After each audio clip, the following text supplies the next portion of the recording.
Continuamos con las actividades de Paitán La Cita, donde esta mañana estudiantes se reunieron para recitarnos poesía y posteriormente autores y expertos de Izamal compartieron un espacio de diálogo.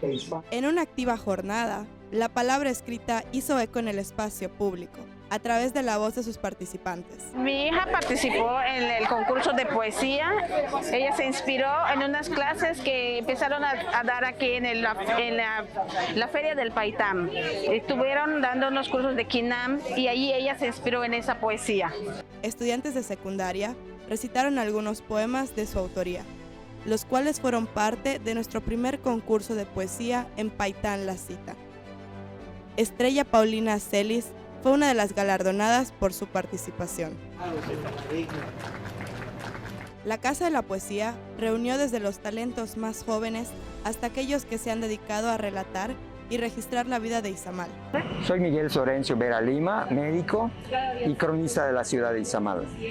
Es una oportunidad para intercambiar opiniones, experiencias, para conocer más gente, más aspectos de las distintas culturas del mundo. Más tarde, nos reunimos para escuchar el trabajo de quienes se encuentran en la palabra, una forma para despertar el alma. Creo que lo más importante es que justo ahora que nos pusimos aquí en esta calle y que se apropiaron y que dijeron esto es la Casa de la Poesía, pues permitió que hubiera personas que pues iban caminando y estuvieran, o que tal vez generalmente no están como tan asociadas a ir a estos centros culturales.